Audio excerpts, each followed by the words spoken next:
Tuhan hadir di bait kudusnya saat umat mencari wajahnya,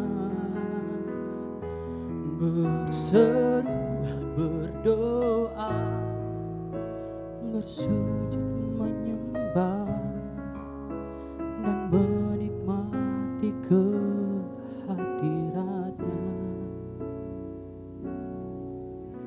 Tuhan hadir umatnya yang datang dengan segenap hatinya, berseru, berdoa,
Shalom, selamat datang di Goal Sisi. Goal Sisi adalah sebuah gereja komunitas yang tepat untuk belajar, memahami, dan bertumbuh dengan benar dalam Kristus. Goal Sisi berfokus pada pemuridan dengan menanamkan value atau nilai-nilai hidup yang sesuai dengan kebenaran firman Tuhan. Kegiatan pemuridan yang diadakan yaitu Goal Kids, Ground, Playground, Fusion Ground, Fun Sport, Mesbah Keluarga, Fellowship, Pendalaman Alkitab, dan WBI. Tahukah kamu bahwa setiap talenta, bakat, waktu, dan semua yang kamu miliki dapat kamu gunakan untuk memuliakan Tuhan loh. Seperti Tuhan Yesus memanggil murid-muridnya untuk bertumbuh bersama dalam sebuah komunitas dan menghasilkan buah. Mari bergabung dalam Goal Sisi, kita menuai jiwa bagi Tuhan. Selamat beribadah, Tuhan Yesus memberkati. Puji nama Tuhan, shalom. Shalom. Sekali lagi shalom. Shalom. Ada sukacita di tempat ini, amin. Amen. Amin, puji Tuhan. Sebelum kita mulai ibadah ini mengawali bulan September, saya persilakan kita semua bangkit berdiri. Kita sama-sama akan melakukan pengakuan iman GBI. Pengakuan iman GBI. Aku percaya bahwa Alkitab adalah firman Allah. Allah yang Esa itu Tritunggal adanya. Yesus yang lahir, mati, bangkit, naik ke surga adalah juru selamat, pengantara kita dan raja segala raja. Manusia berdosa harus bertobat dan beriman agar diampuni, dibenarkan dan dilahirkan baru, lalu dibaptis secara selam dan hidup suci. Bahasa roh adalah tanda awal baptisan Roh Kudus. Gereja melakukan perjamuan kudus dan meyakini kesembuhan ilahi. Tuhan Yesus akan datang kembali. Ada kebangkitan tubuh, kerajaan 1000 tahun, hukuman kekal, dan hidup yang kekal. Puji nama Tuhan, kita tetap tinggal berdiri. Mari kita tundukkan kepala, kita berdoa. Kami percaya Tuhan, Engkau ada di tengah-tengah kami malam hari ini dan Engkau siap untuk melawat kami. Ini hidup kami Tuhan, ini hati kami. Ruangan ini semuanya biarlah kami semua tertuju kepada Tuhan. Roh kami semuanya benar-benar rindu untuk memuliakan Tuhan. Di dalam nama Tuhan Yesus, kami mulai ibadah ini. Haleluya. Amin. Silakan duduk jemaat Tuhan.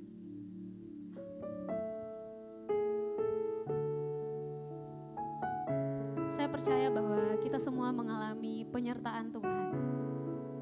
Dengan cerita kita masing-masing, pengalaman-pengalaman kita bersama dengan Tuhan. Semuanya menyatakan bahwa Tuhan Yesus itu baik, amin. Kalau kita bisa ada sampai sore hari ini, sampai malam hari ini, semua karena penyertaan Tuhan, semua karena kebaikan Tuhan.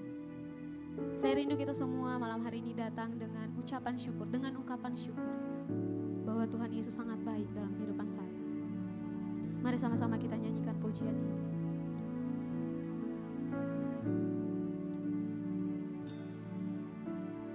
Tak terukur kasih-Mu Yesus, Kau telah mati gantikan diriku, Kau curahkan darah-Mu untuk tebus dosaku.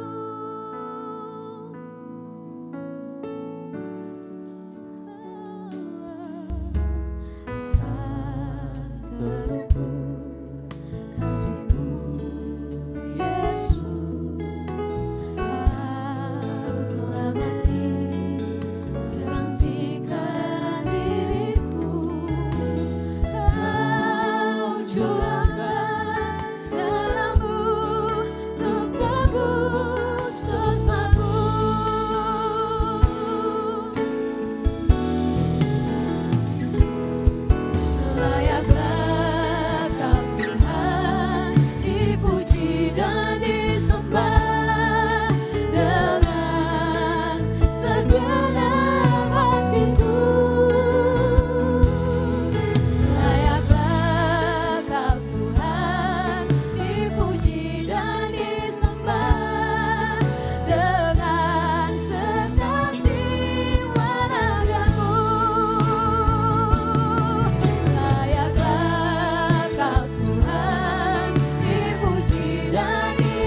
mau bilang terima kasih Tuhan.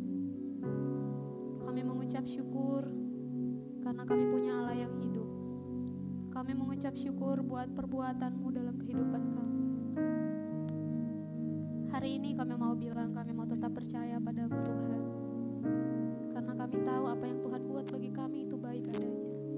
Mungkin hari ini kami belum melihat ada perubahan dalam hidup kami, dalam lingkungan kami, dalam keadaan kami. Tapi kami mau bilang Tuhan, kami percaya kepada Tuhan. Kami percaya pada rencana Tuhan. Jemaat Tuhan sekalian, Mazmur Daud menuliskan ini kepada kita semua dalam Mazmur pasal 13 ayat 6. Tetapi aku, kepada kasih setiamu aku percaya. Hatiku bersorak-sorak karena penyelamatanmu. Aku mau menyanyi untuk Tuhan, karena Ia telah berbuat baik kepadaku. Saya rindu juga malam hari ini kita mau menyanyi buat Tuhan, karena perbuatan baik yang telah Tuhan lakukan dalam kehidupan kita. Tuhan Yesus itu baik. Tuhan Yesus itu baik. Mari saya persilakan kita semua berdiri dalam hadirat Tuhan. Kita nyanyikan pujian ini.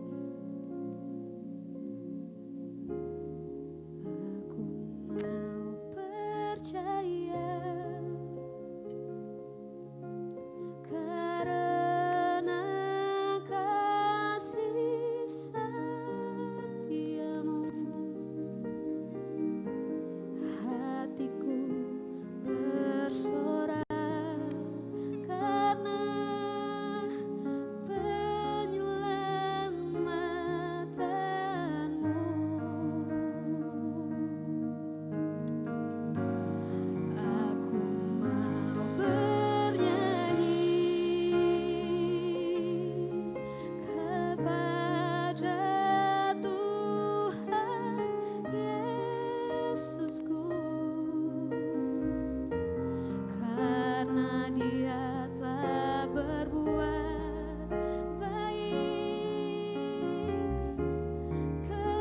kepadaku. Mari perlahan-lahan nyanyikan pujian ini.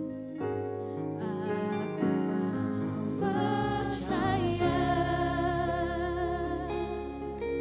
karena kasih setiamu.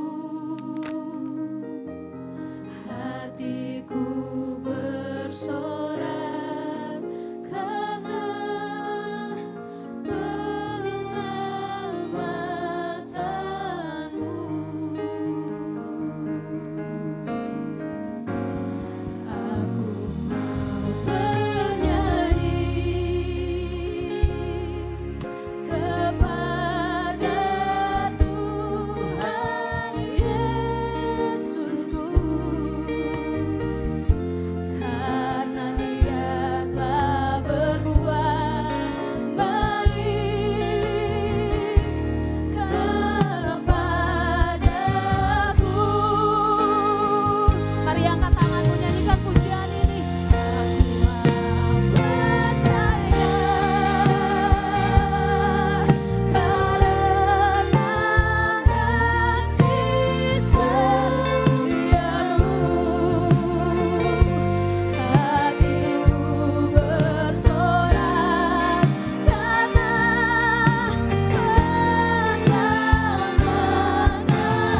Terima kasih Tuhan.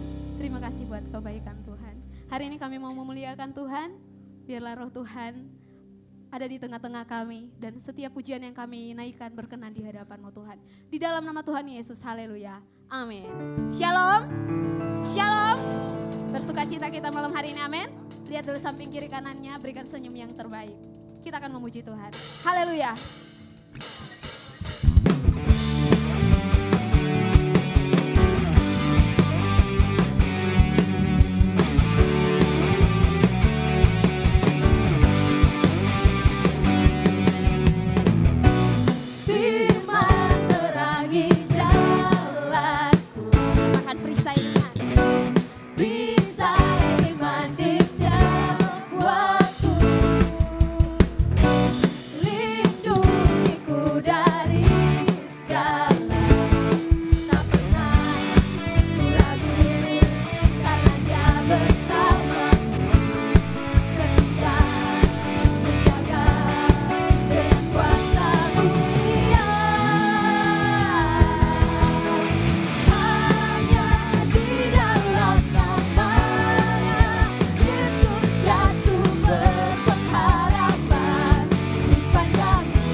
Tuhan kita. Haleluya. Silakan duduk.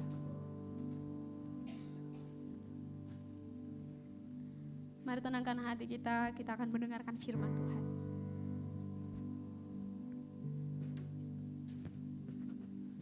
Kerinduan kami Tuhan, biar setiap hari kami selalu terhubung dengan Tuhan. Selalu mengerti apa yang menjadi rencana Tuhan dalam kehidupan kami.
Selalu melekat di hati.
Kami yakin dan percaya Engkau bertata di atas pujian dan penyembahan kami Tuhan. Karena saat kami memuji dan memuliakan nama-Mu, hadirat-Mu kami rasakan di tempat ini. Hadirat-Mu kami rasakan melawat setiap kami yang hadir malam hari ini. Oleh karena itu Tuhan, kami yakin dan percaya juga Engkau akan memberkati pemberitaan firman ini Tuhan. Engkau akan mengurapi hamba-Mu yang akan memberitakan firman Tuhan. Sehingga apa yang dikeluarkan oleh mulut lidah hamba-Mu itu hanya isi hati-Mu semata-mata. Tuhan Yesus, kami juga mau membuka hati kami. Kami membuka pikiran kami membuka pandangan kami, pendengaran kami hanya untuk mendengarkan firman Tuhan. Kami tahu ada banyak kuasa-kuasa kegelapan yang mau mengganggu kami, mengganggu konsentrasi kami mendengarkan firman Tuhan. Ada kuasa-kuasa kegelapan yang mau mengambil benih-benih firman Tuhan itu, sehingga benih firman Tuhan tidak tertanam dalam hati kami. Tutup bungkus kami dengan kuasa-Mu Tuhan. Dan kami serahkan pemberitaan firman ini hanya di dalam satu nama, nama Tuhan Yesus Kristus. Mari Engkau yang siap mendengarkan firman Tuhan, sama-sama katakan amin. Silakan duduk. Baik. Shalom. Sekali lagi shalom. Luar biasa malam hari ini ya. Di ibadah raya yang ketiga, saya yakin dan percaya Tuhan, anugerah Tuhan besar buat kita semua di tempat ini. Baik, malam hari ini kita akan belajar firman Tuhan dari tema bulanan, yaitu murid Kristus yang bertumbuh di dalam iman. Dan untuk minggu ini kita akan membahas tentang bagaimana kita menjadi seperti Kristus. Yang mau katakan amin? Coba lihat samping kiri kanannya, engkau harus seperti Kristus. Yes, oke. Baik, mari kita baca firman Tuhan, kita buka sama-sama di dalam surat Rasul Paulus kepada jemaat di Roma, pasal yang ke-8 ayat 29 sampai dengan yang ke-30. Dan saya jemput semuanya bangkit berdiri. Kita akan membaca bersama-sama. Roma 8 ayat 28 sampai ke dengan yang ke-20 ayat 29 sampai dengan yang ke-30. Yang sudah ketemu katakan amin. Mari kita baca bersama-sama 3 2 1. Sebab semua orang yang dipilihnya, mereka juga ditentukannya dari semula menjadi serupa dengan gambaran anaknya, supaya ia, anaknya itu, menjadi yang sulung di antara banyak saudara. Dan mereka yang ditentukannya dari semula, mereka itu juga dipanggilnya. Dan mereka yang dipanggilnya, mereka itu juga dibenarkannya. Dan mereka yang dibenarkannya, mereka itu juga dimuliakannya. Amin. Silakan duduk. Berbagai orang yang membaca, mendengarkan, merenungkan, dan melakukan firman Tuhan. Baik, sebelum saya masuk ke dalam pokok pembahasan kita mengenai menjadi seperti Kristus melalui apa yang kita baca, mungkin pada saat kita membaca Roma 8 ayat 29 sampai 30 ini, kita sering mendengar kata-kata dengan teori doktrin predestinasi. Karena dikatakan di sana di Roma 8 ayat 30, dan mereka juga yang ditentukannya dari semula. Nah, di dalam kekristenan, teori predestinasi ini kemudian ada yang pro dan ada yang kontra. Jadi sehingga ini memecah. Jadi memecah ada dua kubu di dalam kekristenan. Ada yang pro predestinasi, ada yang kontra dengan predestinasi. Nah, apa yang dimaksud dengan predestinasi? Mungkin kita bertanya-tanya malam hari ini. Predestinasi itu hewan apa, Kak? Hewan apa itu, Pak? Makanan apa itu, Pak? Baik, predestinasi sendiri adalah doktrin Alkitab yang menyatakan bahwa Allah dalam kedaulatannya itu sudah menentukan orang-orang yang akan diselamatkan. Saya ulangi lagi, predestinasi itu adalah doktrin yang menyatakan bahwa Allah di dalam kemahakuasaannya dan kedaulatannya sudah menentukan orang-orang yang akan diselamatkan. Mungkin kaget ya semua, kalau misalkan orang sudah ditentukan untuk selamat, berarti ada yang tidak selamat dong, betul? Dan kita kemudian berkata, Allah ini Allah yang kejam kalau begitu. Nah, saya nggak akan membahas sampai di sana karena itu ada bagiannya sendiri, ya. Dan ini memang kemudian menjadi topik yang hangat dari abad ke-16 ini menjadi topik hangat. Mungkin kalau kita belajar tentang teologi atau ada sarjana teologi di sini kita akan mengenal kata John Calvin dan Arminian. Jadi Calvinis dan Arminian terbelah menjadi dua, ya. Lalu bagaimana dengan sikap kita di dalam Sinode GBI? Sinode GBI meyakini bahwa begini, predestinasi atau penentuan Allah itu tidak pernah mengurangi kehendak bebas kita untuk memilih percaya atau tidak percaya. Yang ngerti katakan amin. Jadi predestinasi penentuan Allah tidak mengurangi kehendak bebas kita untuk percaya atau tidak percaya. Contoh misalkan waktu Yesus melayani di bumi ini, waktu dia melayani dia tidak pernah menolak orang untuk mengikut dia. Orang boleh memilih mengikut atau tidak mengikut dia. Ya, sehingga kita bisa mengatakan predestinasi tidak akan mengurangi kehendak bebas kita sebagai manusia. Nah, predestinasi juga atau penentuan Allah tidak boleh melahirkan sikap masa bodoh. Karena begini, kalau sudah ditentukan untuk selamat, ngapain kita mau memberitakan Injil? Ngapain kita memperkenalkan Yesus? Lawang sudah ditentukan untuk selamat atau tidak. Nah, ini akan melahirkan sifat yang namanya tren atau perilaku yang namanya masa bodoh. Masa bodoh dengan pemberitaan Injil. Ini sikap fatalisme namanya. Dan yang lebih parah lagi, kita mungkin pernah dengar dengan yang namanya hyper Calvinis.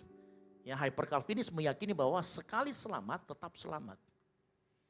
Ya, ada yang kayak gitu. Jadi kalau kita malam hari ini buat dosa, dipanggil Tuhan, maka kita tetap akan selamat. Meskipun kita hidup di dalam dosa, kita akan tetap selamat karena sekali selamat tetap selamat. Nah, ini juga merupakan hal yang ditentang sebenarnya. Makanya sikap GBI adalah jangan sampai penentuan Allah atau predestinasi tadi melahirkan sikap yang masa bodoh atau fatalisme. Yang kemudian ajarannya itu tadi, sekali selamat tetap selamat, kemudian tidak mau memberitakan Injil. Malah harusnya sebaliknya. Kalau kita orang yang dipilih, kita tahu bahwa kita ini pilihan. Maka yang harus kita lakukan adalah mengerjakan keselamatan yang sudah kita punya untuk kemudian apa? Memberitakan Injil. Betul? Kita mengerjakan keselamatan kita dengan apa? Menjaga kekudusan hidup kita. Yang setuju katakan amin. Ya, harusnya itu yang kita lakukan. Nah, saya tidak akan dalam-dalam membahas ini karena saya lihat mukanya sudah mulai bingung. Ada banyak tanda tanya saya lihat di atas ya. Dan saya yakin kalau saya membahas lebih lanjut lagi, mungkin Bapak Ibu Saudara sekalian pulang modelnya seperti saya rambutnya. Dan saya tidak menginginkan itu ya. Jadi kita lanjut saja yang pertama, bahwa tujuan dari iman, perhatikan, tujuan dari iman bukan hanya berkaitan dengan doa-doa kita. Bukan juga berkaitan dengan mujizat yang kita harapkan. Bukan juga dengan permohonan atau kerinduan yang kita naikkan kepada Tuhan.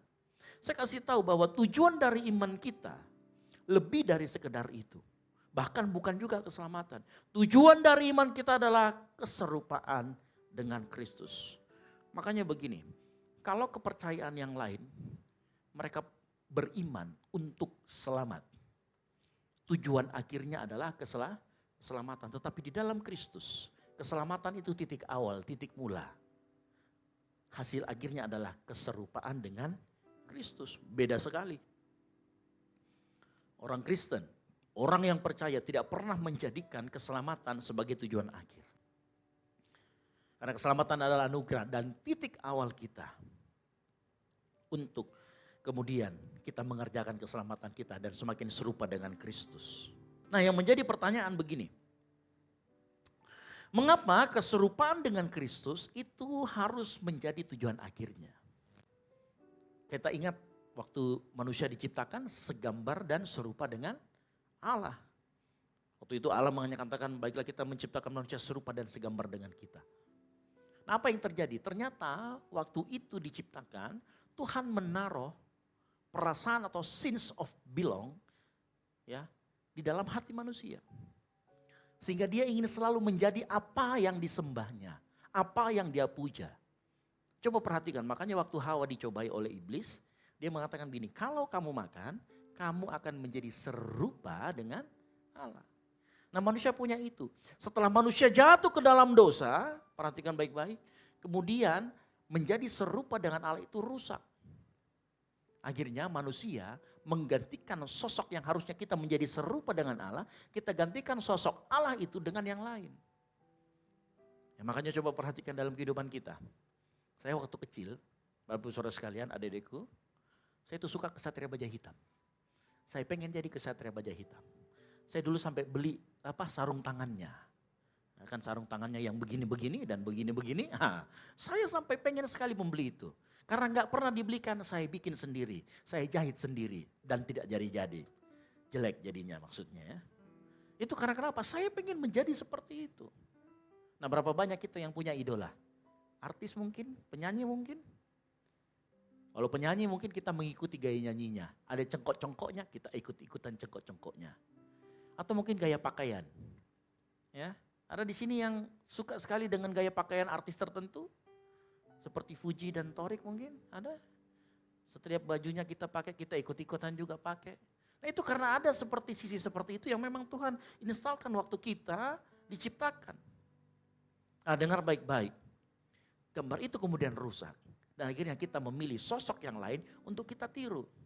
Nah makanya yang harusnya kita copy paste adalah keserupaan dengan Kristus. Ya, harusnya itu yang menjadi kita kejar. Nah dengar baik-baik juga sekali lagi. Yang menjadi tujuan akhir adalah keserupaan dengan Kristus. Saya mau kasih tahu kenapa harus Kristus. Ya mungkin kita bilang oh iya benar karena dia gambar dan rupa Allah. Betul. Tetapi ada hal yang lain yang saya mau tunjukkan. Saat kita membandingkan diri kita atau kita memandang kepada Kristus, maka tidak akan ada lagi arogansi spiritual dalam kehidupan kita. Seperti apa itu? Saya contoh. Saya masih ingat waktu saya melayani di sebuah gereja dan saya rajin memberi persepuluhan. Ya, dan gereja itu juga kasih pengumuman. Persepuluhan keluarga ini sekian. Nah, waktu itu saya pakai kode tapi saya tahu itu punya saya.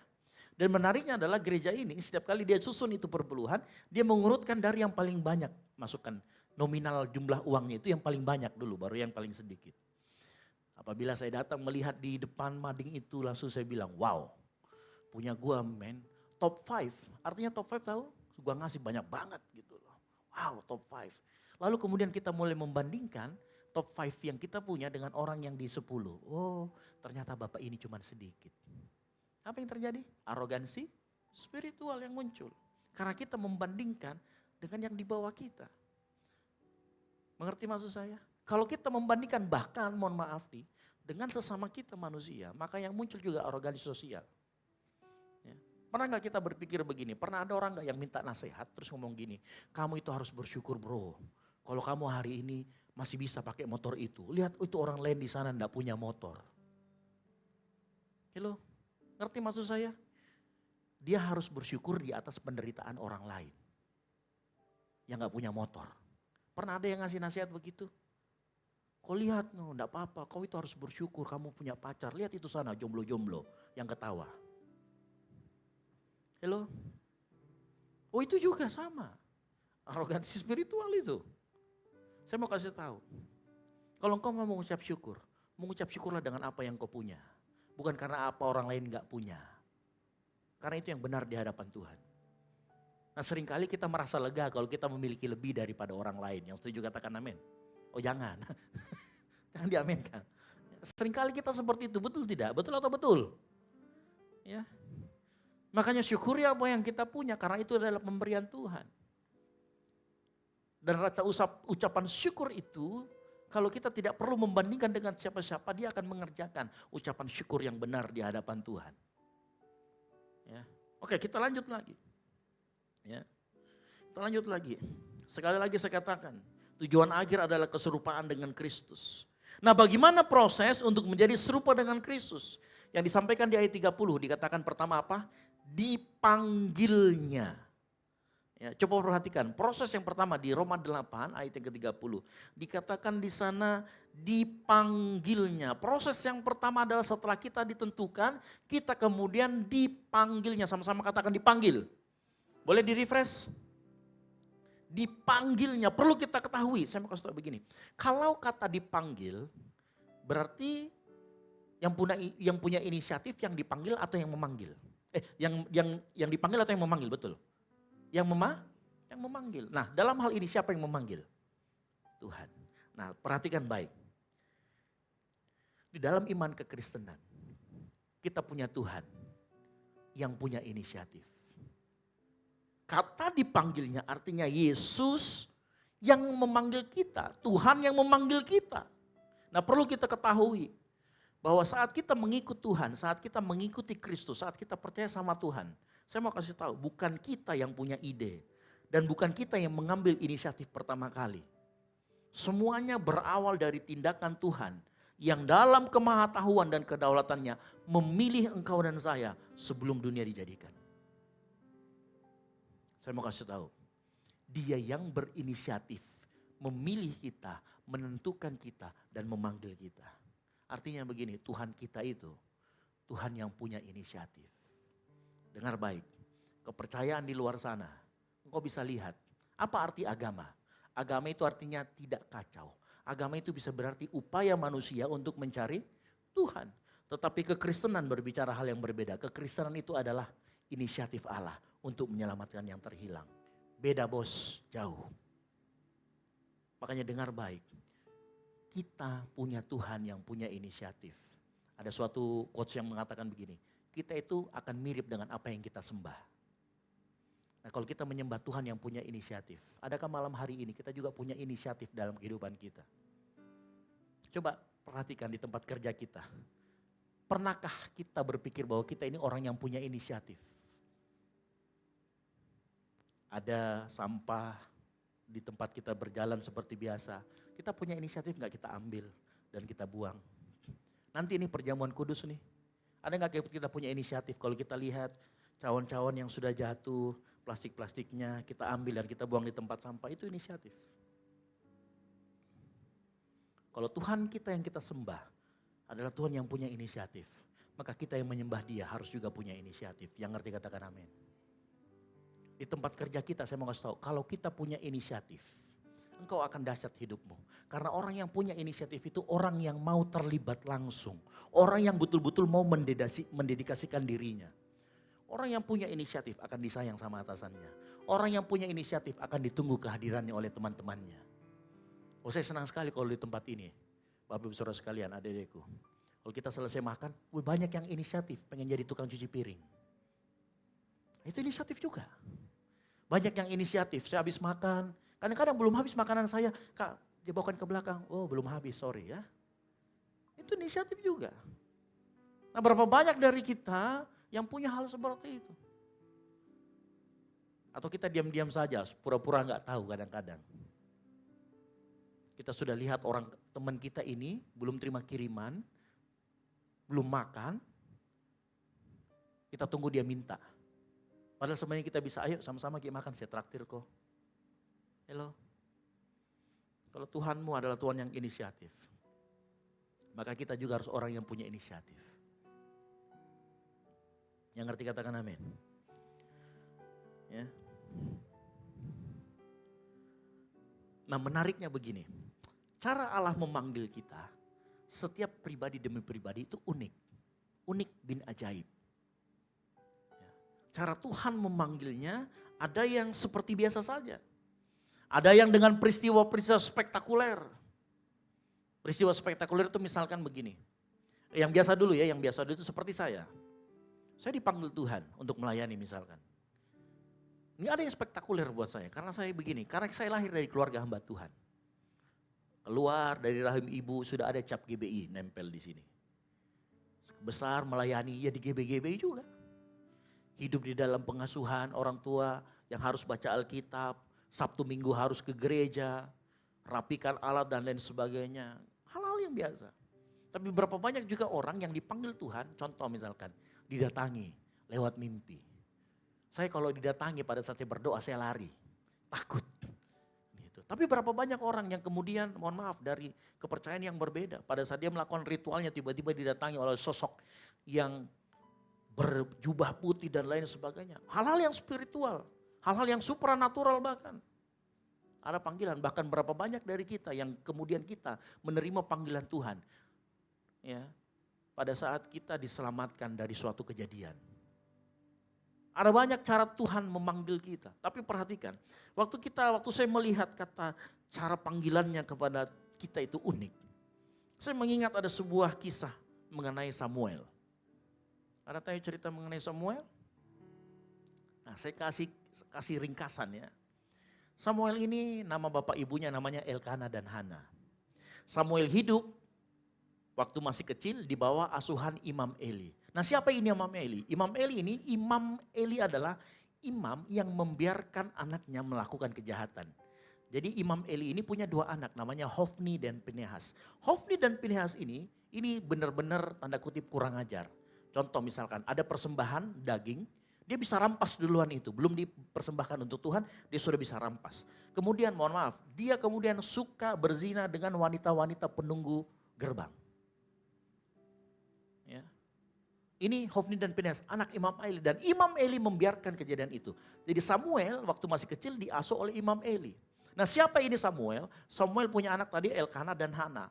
Elkana ini dari suku Efraim. Menikah dengan Hana. Elkana punya 2 istri namanya Hana. Dan satu lagi saya lupa namanya siapa gitu ya. Tapi dia punya 2 istri. Nah Hana ini mandul. Suatu kali Hana pergi ke bait Allah ketemu sama Imam Lewi.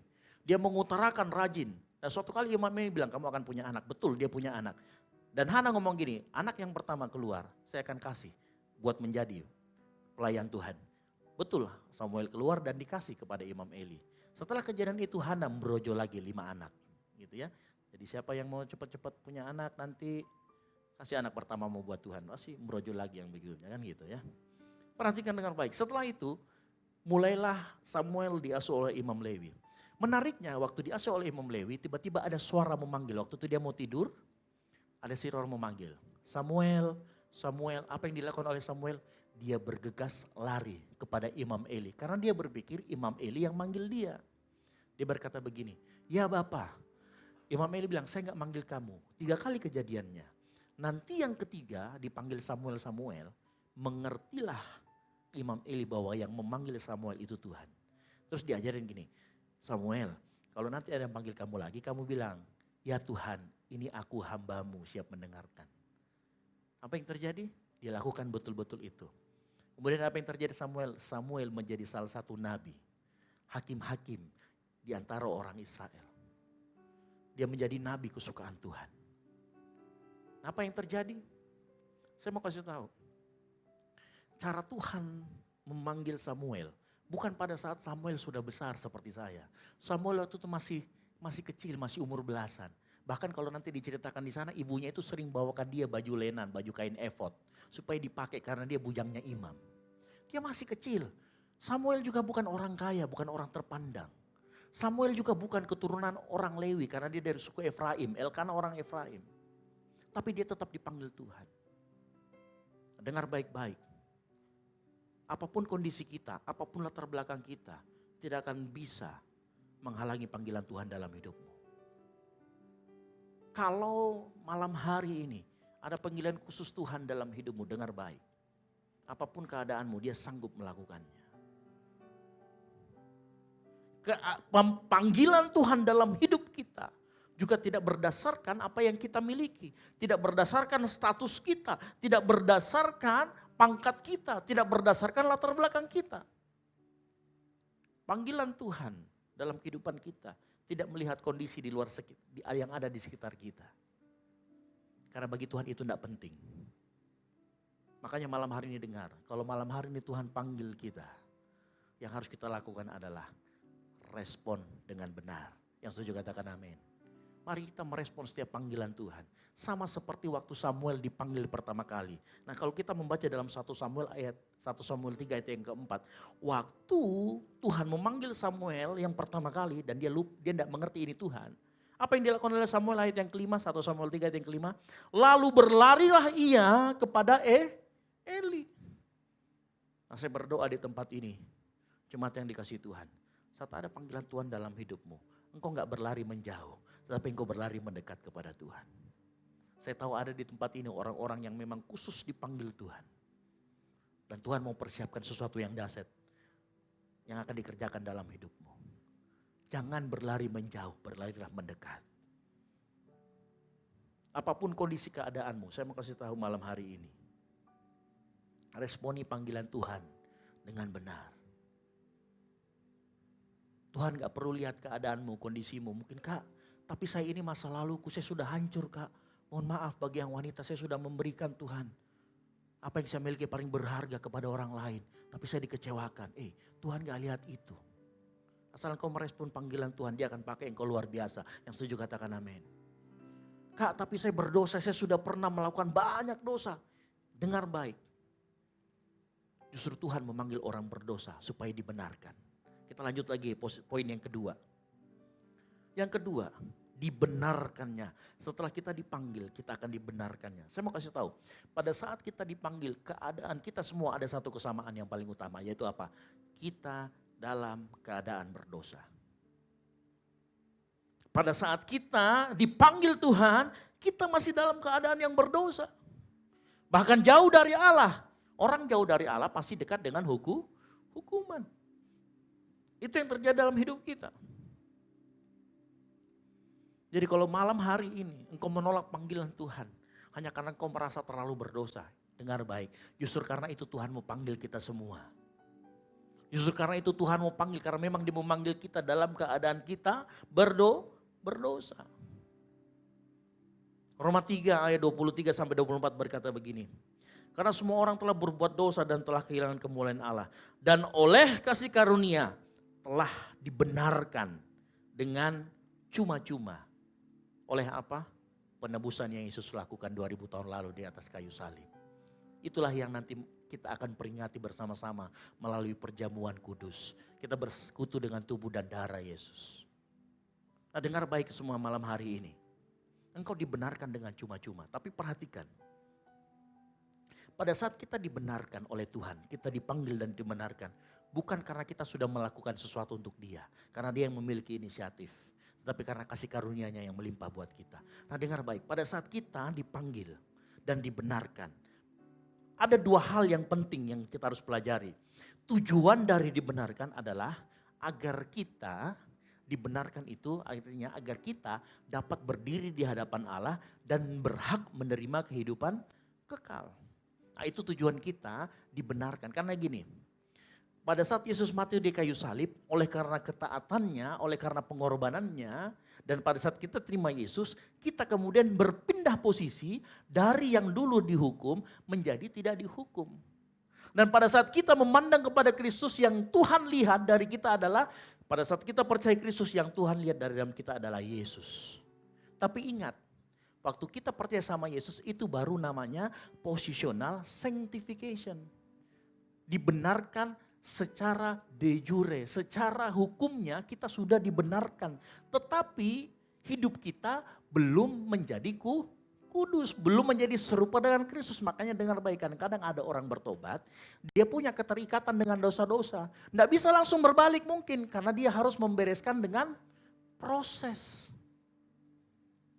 Ya, terutama dosa-dosa yang mengikat.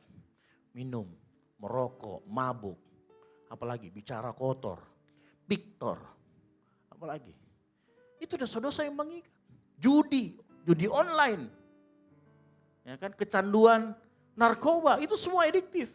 Orang terima Tuhan Yesus, belum tentu itu langsung berbalik. Dia butuh proses.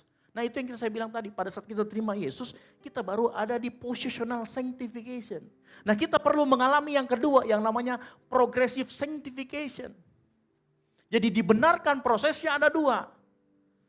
Secara posisi kita dibenarkan, tetapi kita harus terus mengerjakan keselamatan, yaitu apa? Progressive sanctification. Nah, kita tidak boleh berhenti hanya sampai yang penting saya percaya. Tidak, karena firman Tuhan di bagian lain di dalam Filipi 2 ayat ke-12 dikatakan, kerjakan keselamatanmu dengan takut dan gentar. Karena begini, waktu kita ada di sini, kekudusan Yesus, kebenaran Yesus yang menaungi kita, bukan kebenaran kita. Oleh karena itu kita perlu menjadi semakin serupa dengan Kristus, supaya kita menyatu dengan kebenaran Kristus. Nah, dengar baik-baik. Bagaimana caranya agar progressive sanctification terjadi dalam kehidupan kita? Progressive sanctification terjadi kalau kita dilakukan oleh firman Tuhan dan Roh Kudus. Firman Tuhan dan Roh Kuduslah yang akan terus memproses kita, membasuh kita.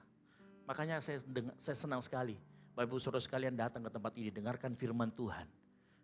Karena begini, kalau kita dengarkan firman Tuhan, nanti Roh Kudus yang akan mengingatkan setiap firman Tuhan yang kita dengar. Dan setiap kali kita dengarkan firman Tuhan, dia masuk ke dalam hati kita. Saat kita mau berbuat sesuatu yang salah, Roh Kudus akan ingatkan, salah. Terutama yang pacaran, ya kan, sudah mulai garepe kanan kiri kanan. Ada suara dalam hatimu, jaga kekudusan. Itu Roh Kudus yang bekerja. Dia mengingatkan kalau kita mau salah. Makanya 2 Timotius 3 ayat 16 mengatakan, semua tulisan diilhamkan Allah berfungsi untuk mengajar, mendidik orang dalam kebenaran, menyatakan kesalahan. Tapi kalau kita tidak pernah baca firman Tuhan, Roh Kudus mau ingatkan apa? Karena kalau kita sadar bahwa kita ada di progressive sanctification, saya kasih analogi begini, kalau orang mandi, apakah satu kali siram semuanya bersih? Tidak. Orang mandi, dia harus bersihkan dulu tangannya pakai sabun, tangan kanan, tangan kiri, kaki kanan, kaki kiri, badan dan muka. Harus pelan-pelan. Nah sama di dalam kehidupan kita. Pada saat kita mau menjadi serupa dengan Kristus, ada bagian-bagian dari kita yang mungkin perlu kita benahi secara pelan-pelan. Dan kita semua di tempat ini, termasuk saya, kita masih dalam proses pengudusan.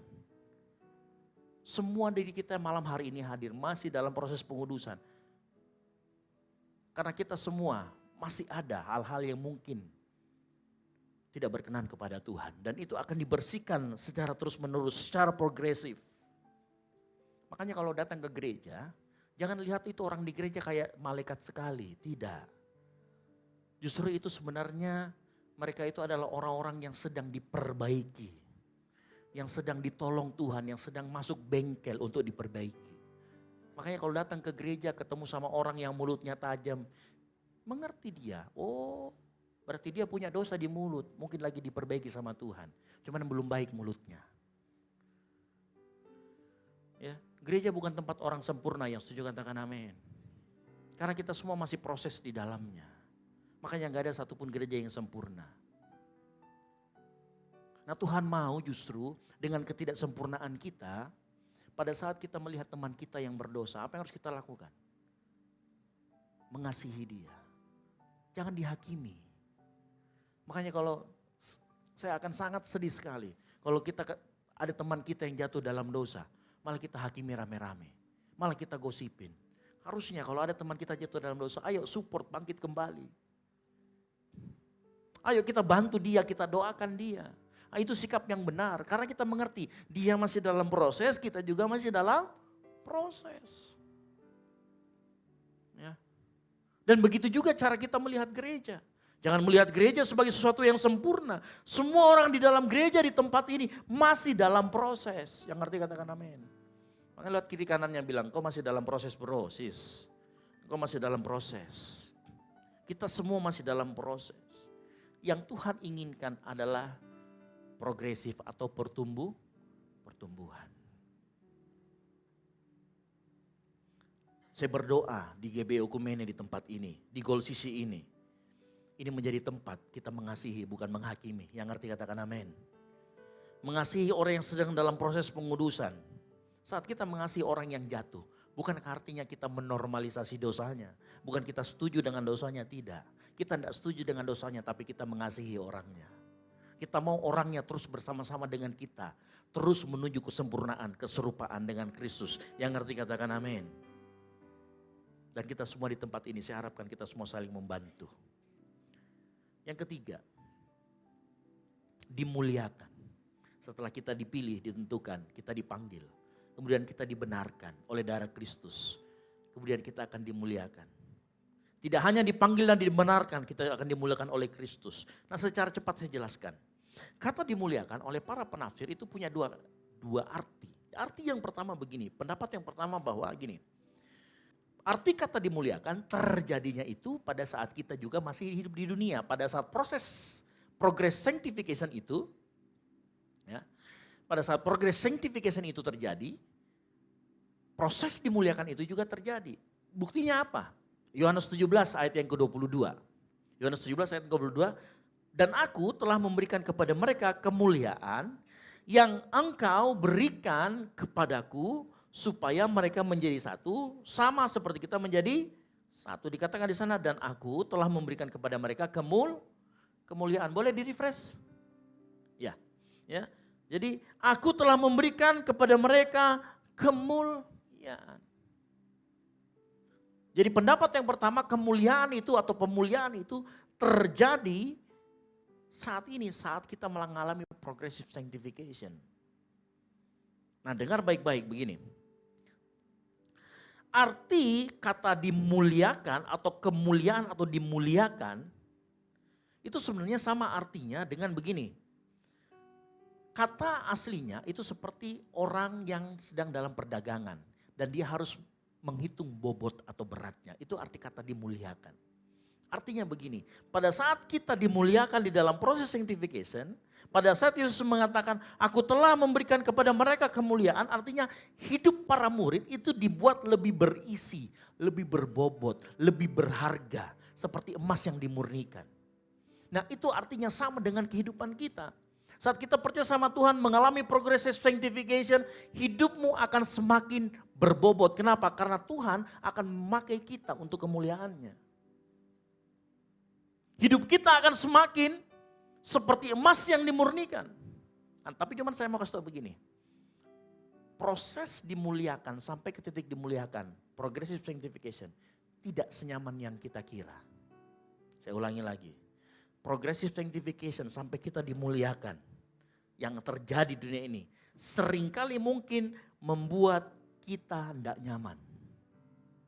Makanya di dalam Roma 8 itu di ayat 28-nya dikatakan, karena apa?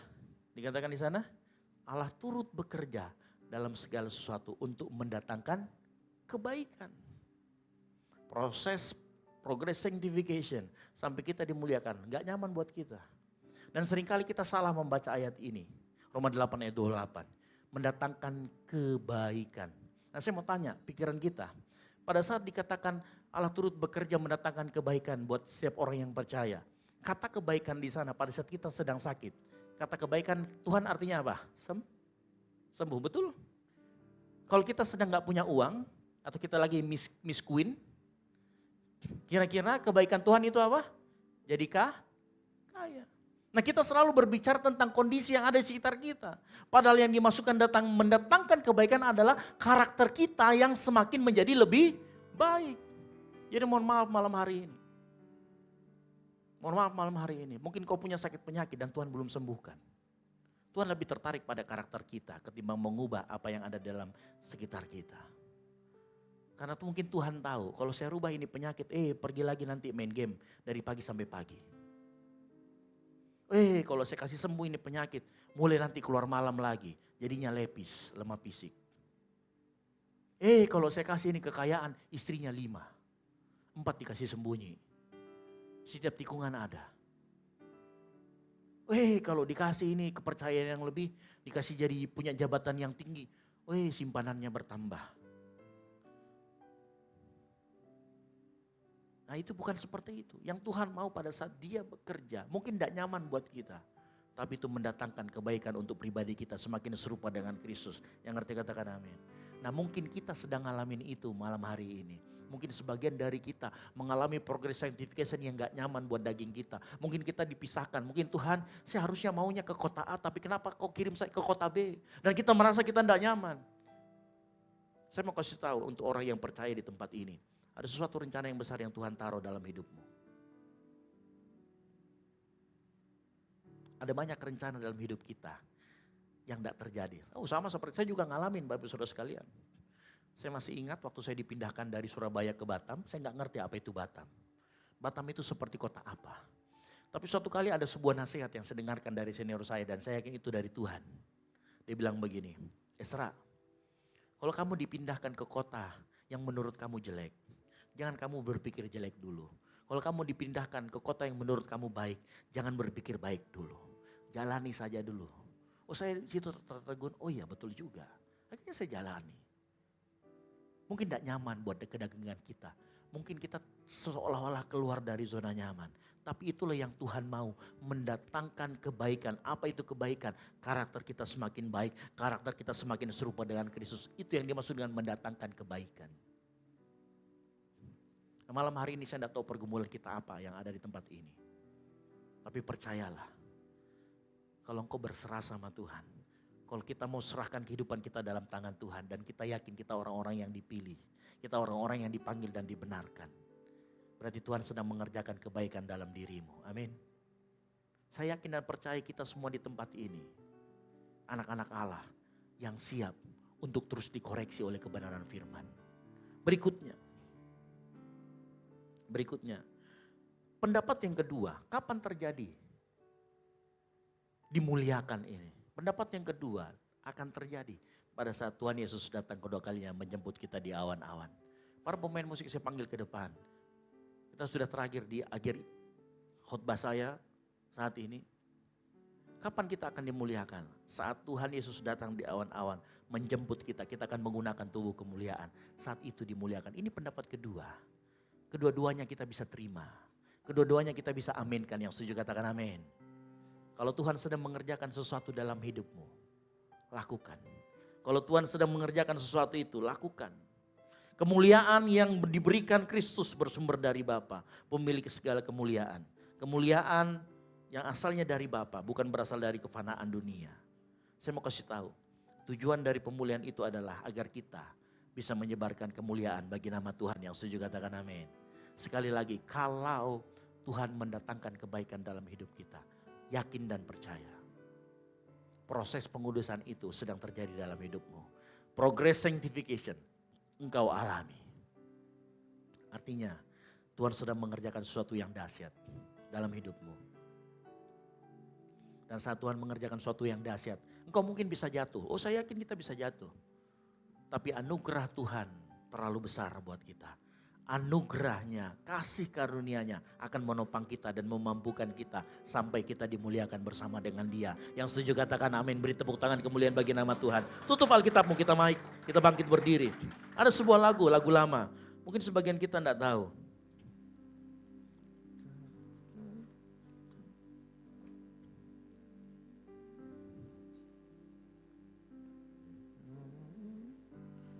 Ada dasarnya? Betul. Kita dipilih dari segala bangsa. Sama-sama katakan kita dipilih. Kita dipilih jadi umatnya. Beri tepuk tangan yang meriah bagi Tuhan. Kita dipilih dan dikuduskannya, membawa kemuliaan. Hanya bagi kita dipilih.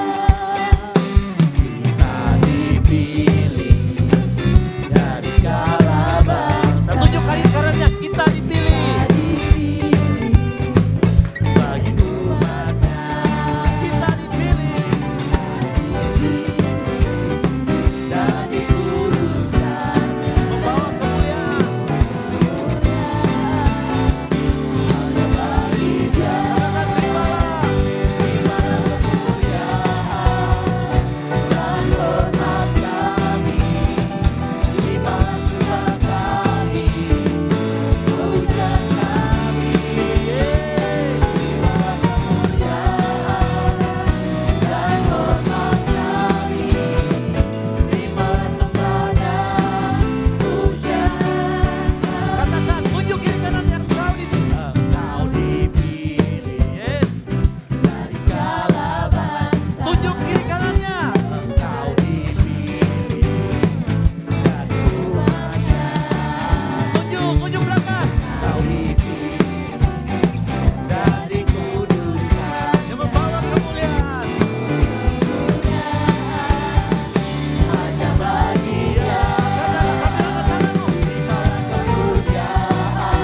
Terimalah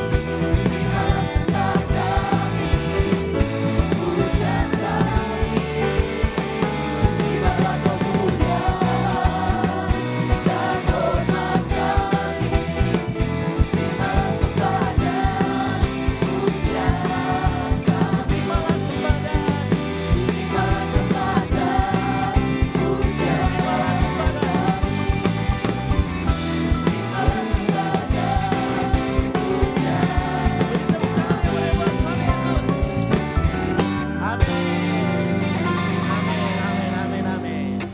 Sambil angkat tangan kita, terimalah kemuliaan.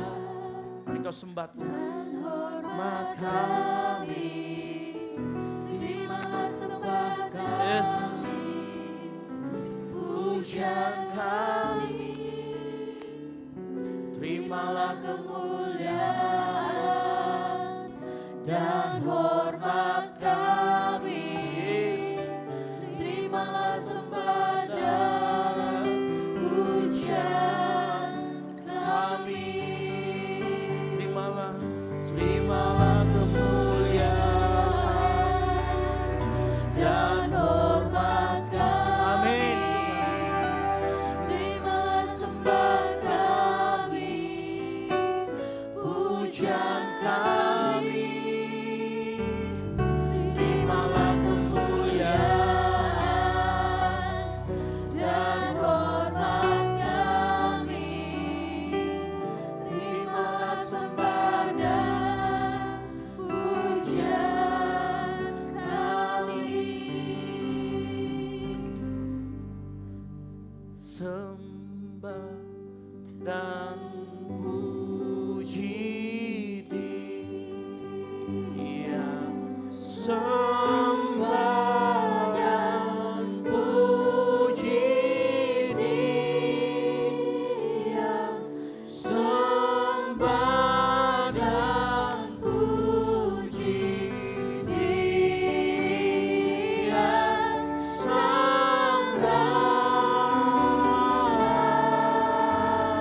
sama-sama katakan sembah dan puji Dia. Sembah dan puji Dia, sembah dan puji Dia, sembah dan puji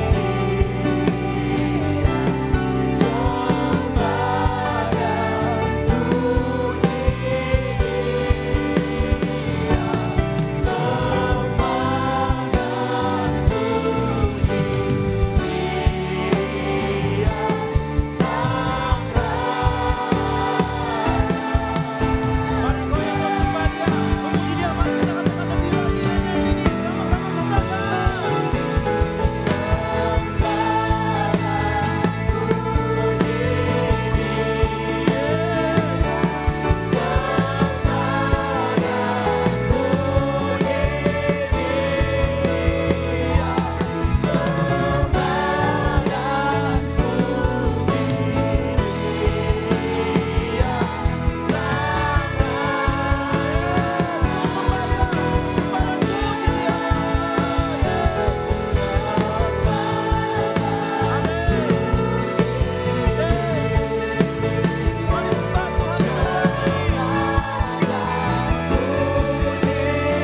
Sang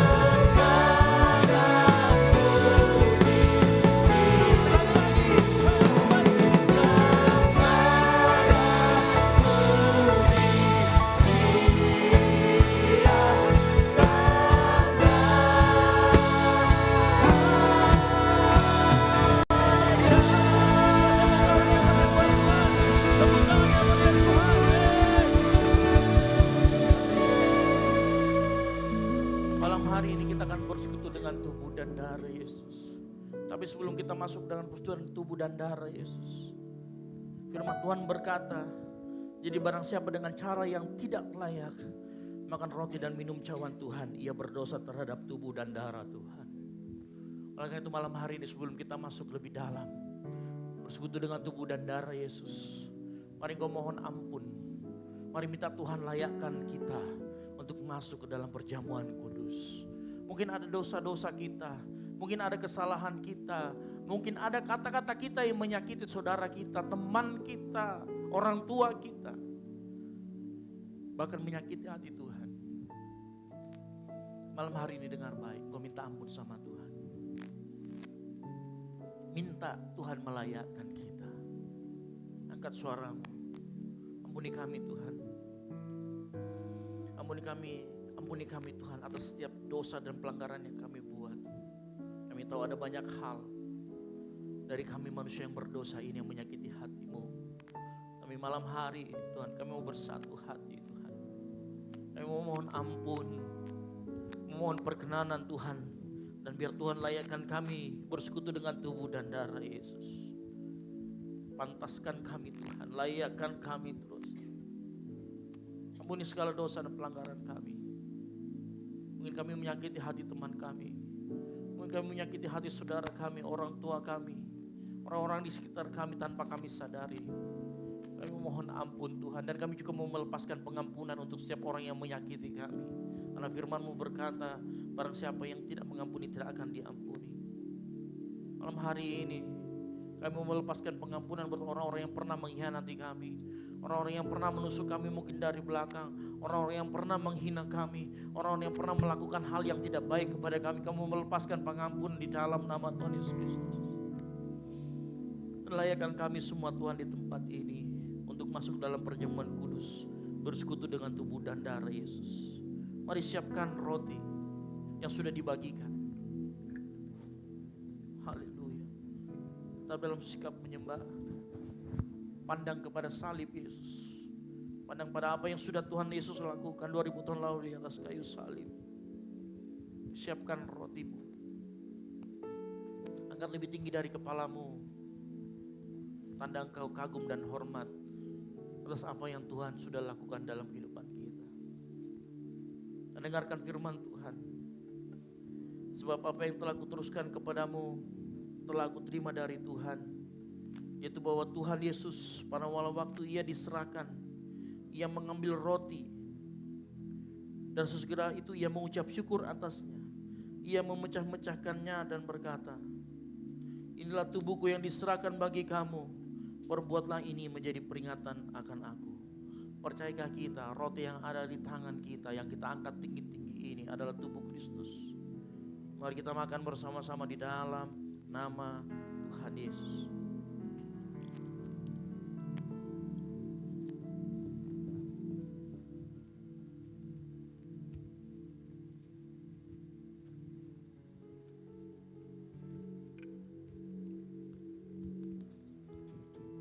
Persiapkan anggur, sudah dibagikan. Angkat lebih tinggi dari kepalamu dan dengarkan firman Tuhan. Demikian juga yang mengambil cawan sesudah makan, lalu berkata, cawan ini adalah perjanjian baru yang dimateraikan oleh darahku. Perbuatlah ini setiap kali kamu meminumnya, menjadi peringatan akan aku. Percayakah kita, cawan yang di dalamnya ada anggur yang sedang kita pegang ini adalah darah Kristus yang dicurahkan untuk engkau dan saya. Mari kita minum bersama-sama di dalam nama Tuhan Yesus Kristus.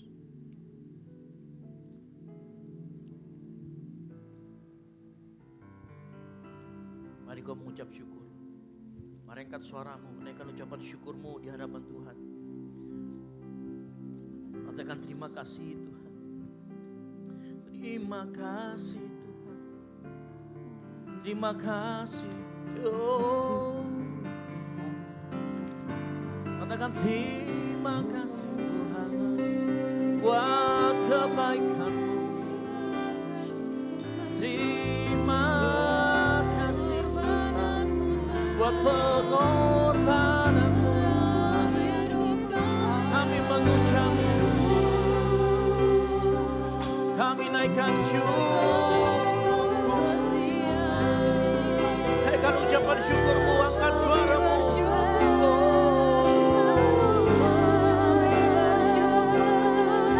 Naikkan ucapan syukurmu, naikkan pujianmu, naikkan penyembahanmu di hadapan Tuhan. Katakan terima kasih Tuhan, terima kasih Yesus. Yes. Amin. Amin.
yang terus jatuh dalam dosa ini, yang terus menerus mengecewakan Engkau. Anugerah-Mu terlalu cukup Tuhan.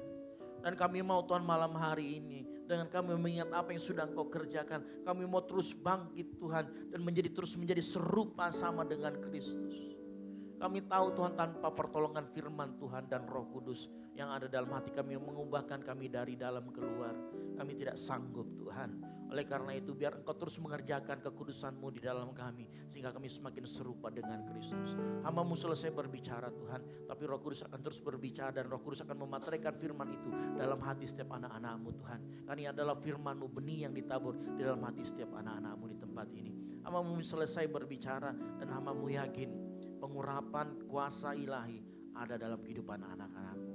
Ini menjadi doa kami Tuhan malam hari ini, dan kami mengucap syukur buat segala yang Kau berikan, buat pengorbanan yang Kau berikan. Kami sudah bersekutu dengan tubuh dan darah Yesus juga Tuhan. Kami serahkan semuanya ke dalam tangan-Mu yang diberkati Tuhan. Sama-sama katakan amin. Silakan duduk.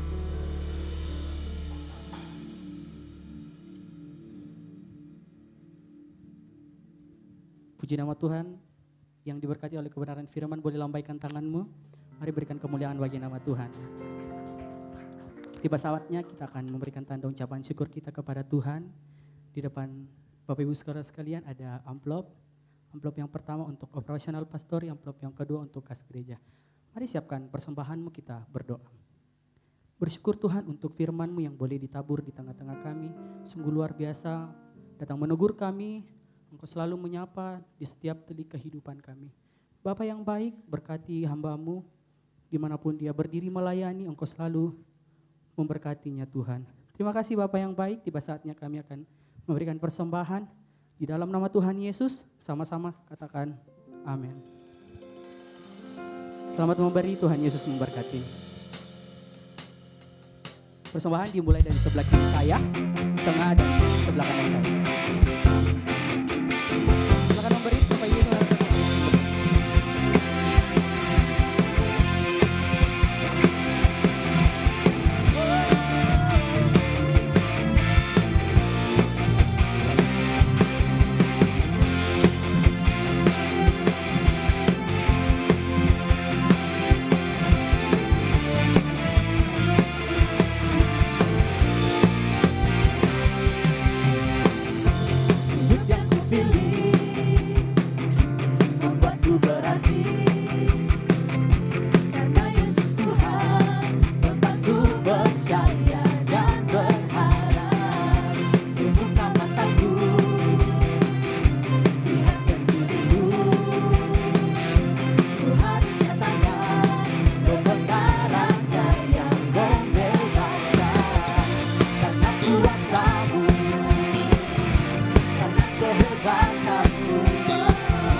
Bapak Ibu yang telah memberikan persembahan, mari bangkit berdiri. Mari sama-sama kita angkat pujian ini. Lebih semangat memuji Tuhan, amin. Oh, katakan hidup yang kupilih membuatku berarti. Karena apa? Karena Yesus Tuhan membuatku percaya dan berharap. Dibuka mataku lihat dengan sendiriku. Ku harus nyatakan kebenarannya yang membebaskan. Karena kuasa-Mu, karena kehebatan-Mu, ku dapat lakukan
Silakan duduk Bapak Ibu Jemaat Tuhan. Kita akan mendengarkan informasi sepekan. Kepada tim multimedia kami persilakan. Shalom jemaat yang dikasihi Tuhan. Berikut informasi mengenai kegiatan GBI Oikumene selama sepekan. Fun Sport akan diadakan pada hari Kamis pukul 7 malam bertempat di Gor Nafas Sport. Doa sarapan pagi bersama akan diadakan pada hari Sabtu pukul 5 pagi bertempat di gereja. Bapak Ibu Jemaat Tuhan juga dapat menyaksikannya secara online melalui live streaming YouTube, Facebook maupun Instagram GBI Oikumene. Doa puasa dan doa pelayan akan diadakan pada hari Sabtu pukul 6 sore bertempat di gereja. Geladi bersih untuk ibadah raya pertama akan diadakan pada hari Sabtu pukul 7 malam. Ibadah raya yang kedua akan diadakan pada hari Minggu pukul 2:30 sore. Dan geladi bersih untuk ibadah raya ketiga akan diadakan pada hari Sabtu pukul 10 pagi. Ibadah raya hari Minggu diadakan sebanyak 3 kali, yaitu pukul 9 pagi, pukul 5 sore, dan pukul 7 malam. Ibadah yang pertama dan kedua akan disertai dengan ibadah anak sekolah minggu. Ibadah-ibadah ini juga dapat disaksikan secara online melalui live streaming YouTube dan Facebook GBI Oikumene. Bagi jemaat Tuhan yang membutuhkan dukungan doa, silakan hubungi nomor berikut.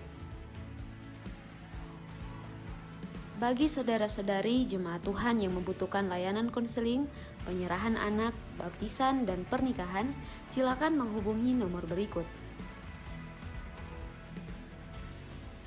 Persembahan persepuluhan dan persembahan lainnya dapat ditransfer melalui rekening BCA dengan nomor 7993111777 atas nama GBI Oikumene. Jangan lupa untuk mencantumkan keterangan pada setiap persembahan yang diberikan. Perpuluhan yang jemaat Tuhan berikan akan dipergunakan seluruhnya untuk pekerjaan Tuhan di tempat ini dan akan dilaporkan secara periodik dan terbuka kepada jemaat Tuhan. Bagi Bapak Ibu jemaat Tuhan yang berkerinduan untuk melayani Tuhan, silakan mengisi formulir dengan cara scan barcode berikut atau menghubungi nomor berikut. Mari pakai waktu dan talenta yang dipercayakan untuk melayani Tuhan. Selamat ulang tahun bagi jemaat Tuhan yang berulang tahun selama bulan September. Kasih karunia Tuhan menyertai, Tuhan Yesus memberkati. Demikian informasi mengenai kegiatan GBI Oikumene selama sepekan. Selamat hari Minggu, Tuhan Yesus memberkati.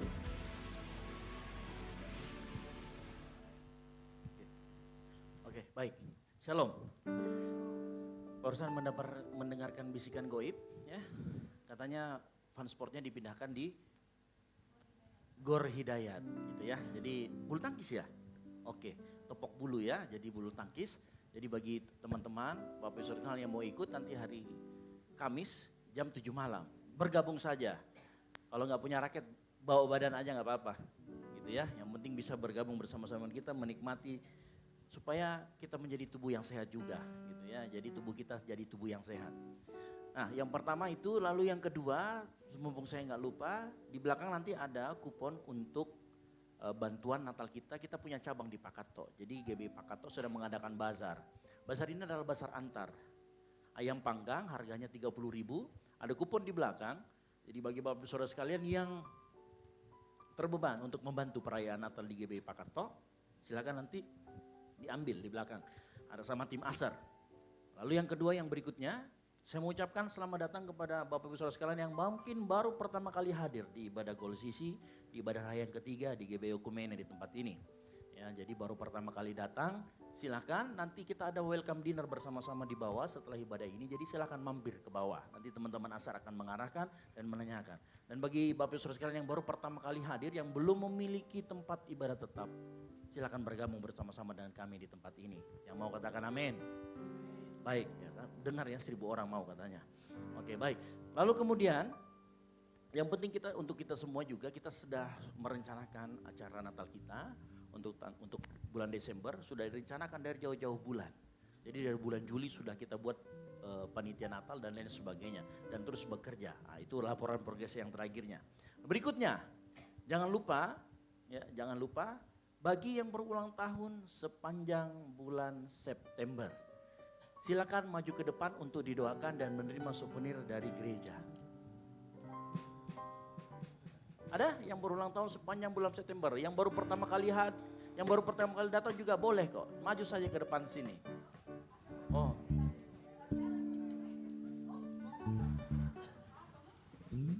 Oke, ya di sini. Ada lagi, silakan maju ke depan.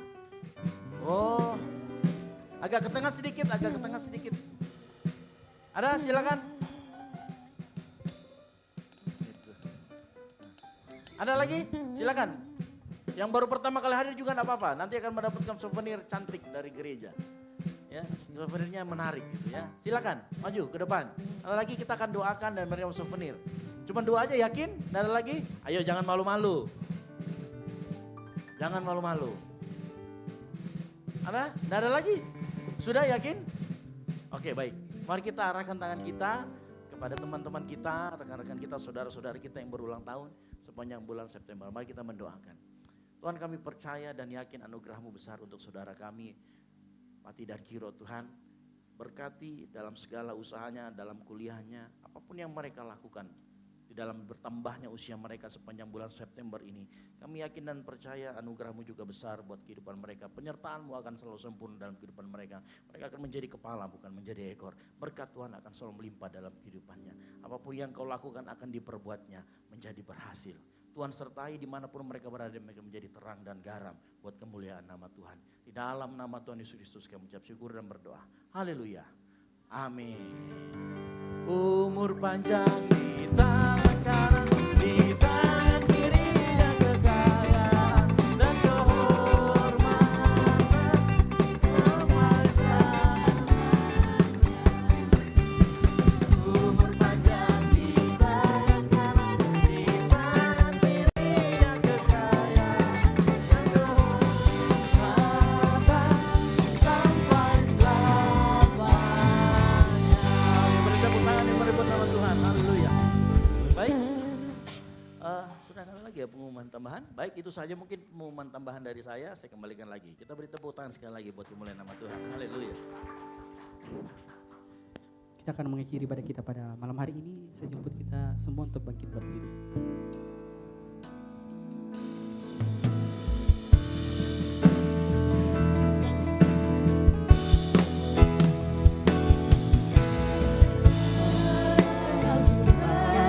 Dipuji dan disembah dengan segenap hatiku. Layaklah Kau Tuhan, dipuji dan disembah dengan segenap jiwa ragaku.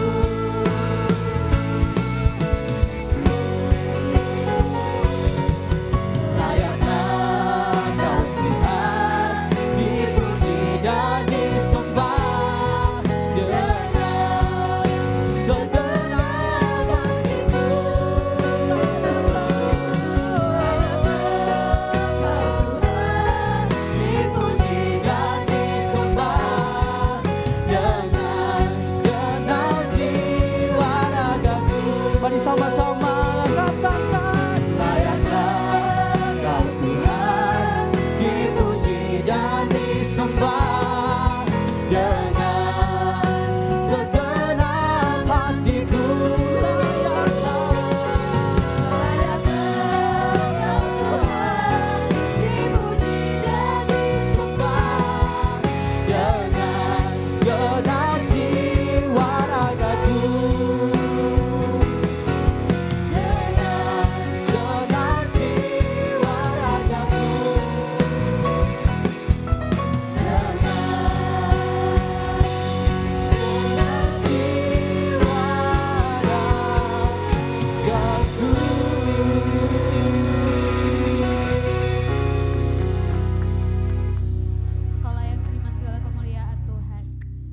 hari ini sebelum kami berpisah dari tempat ini, kami mau membawa pokok-pokok doa kami di hadapan Tuhan.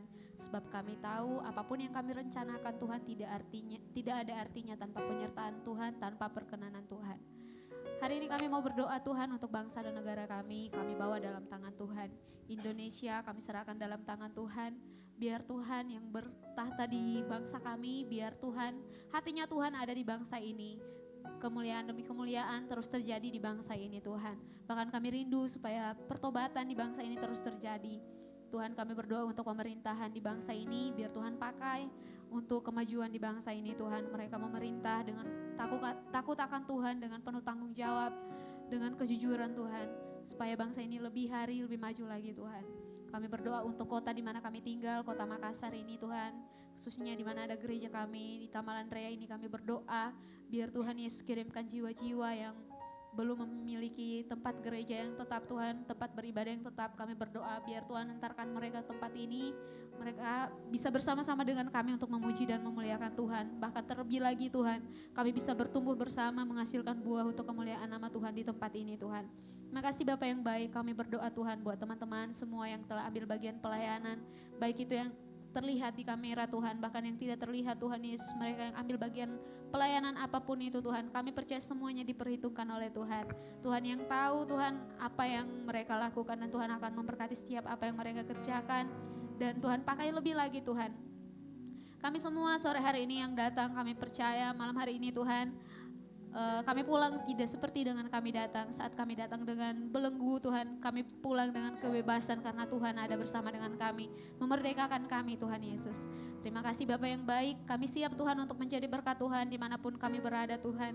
Besok saat kaki kami melangkah ke kampus, ke kantor, bahkan kemanapun kami pergi, kami menjadi berkat untuk orang-orang di sekeliling kami. Baik melalui perkataan kami, melalui tindakan kami, pikiran kami Tuhan, kami melakukan semuanya untuk kemuliaan nama Tuhan. Terima kasih Bapak yang baik, kami juga mau berdoa Tuhan buat orang tua rohani kami yang Tuhan percayakan untuk menggembalakan kami di tempat ini Tuhan. Baik Ibu Gembala, pada masa tuanya Tuhan pelihara, taruh sukacita, taruh damai sejahtera dalam hatinya, panjang umur. Bahkan Tuhan memulihkan kesehatannya Tuhan. Biar pada masa tuanya Tuhan Yesus dia boleh berbahagia, dia boleh menjadi berkat Tuhan untuk orang-orang sekelilingnya, bagi jemaat-Mu, bagi keluarganya Tuhan. Berdoa juga buat keluarga Kak Esra Tuhan, Engkau berkati, Engkau pakai lebih dahsyat lagi Tuhan Yesus untuk menjadi saluran berkat-Mu. Bahkan pekerjaannya Tuhan sebagai pegawai negeri kami serahkan dalam tangan Tuhan. Engkau juga yang memberkati Tuhan Yesus supaya dia bisa menjadi berkat Tuhan juga di tempat kerjanya Tuhan. Berkati keluarganya, Kak Debbie menjadi tiang doa dalam keluarga ini. Tuhan juga memberkati, memberikan kekuatan, hikmat juga Tuhan berikan. Menjadi seorang istri yang bijaksana, seorang ibu yang penyayang Tuhan. Bahkan kami semua Tuhan akan merasakan kasih sayang dari keluarga ini Tuhan Yesus. Terima kasih Bapak yang baik. Kami berdoa Tuhan untuk orang tua kami dimanapun mereka berada, papa mama kami, kakak adik kami Tuhan, kami serahkan dalam tangan Tuhan.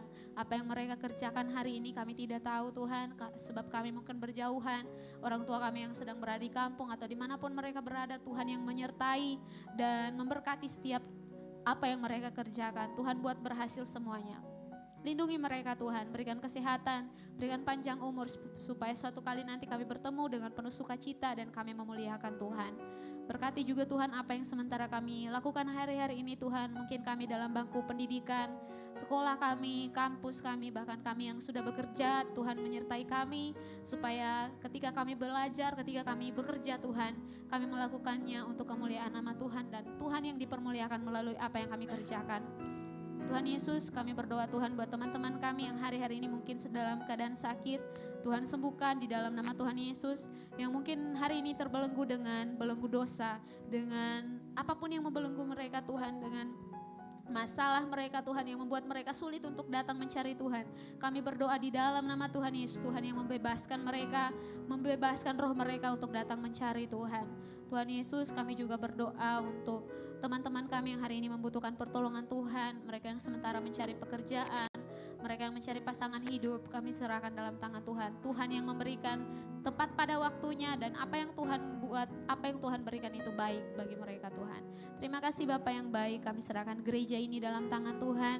Apa yang menjadi rencana ke depan, rencana Natal kami, Bahkan Tuhan juga memberkati gereja cabang yang ada di Pakato, pencarian dana mereka kami serahkan dalam tangan Tuhan. Tuhan turut campur tangan di dalamnya. Terima kasih Bapak, berkati Kak Esra yang telah menyampaikan kebenaran firman-Mu. Bukakan selalu rahasia kebenaran firman-Mu Tuhan Yesus lebih lagi. Terima kasih Tuhan. Ini doa kami Tuhan. Kami percaya Tuhan Yesus Engkau menjawab doa kami seturut dengan kehendak Tuhan. Dan kami tahu dalam setiap apa yang kami minta Tuhan, tidak sempurna Tuhan Yesus, tapi kami percaya bahwa Tuhan yang mengerti apa yang kami inginkan, apa yang kami rindukan Tuhan.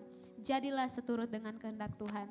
Kami mau berdoa sesuai dengan doa yang Tuhan ajarkan kepada murid-muridnya. Bapa kami di dalam sorga, dikuduskanlah nama-Mu. Datanglah kerajaan-Mu, jadilah kehendak-Mu di bumi seperti di sorga. Berikanlah kami pada hari ini makanan kami yang secukupnya. Dan ampunilah kami akan kesalahan kami, seperti kami juga mengampuni orang yang bersalah kepada kami. Dan janganlah membawa kami ke dalam pencobaan, tetapi lepaskanlah kami daripada yang jahat.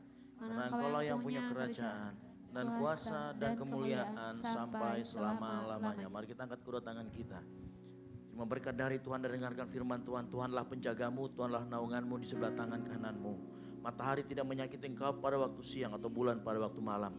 Tuhan akan menjaga engkau terhadap dari segala kecelakaan. Ia akan menjaga nyawamu. Tuhan akan menjaga keluar masukmu dari sekarang sampai selama-lamanya.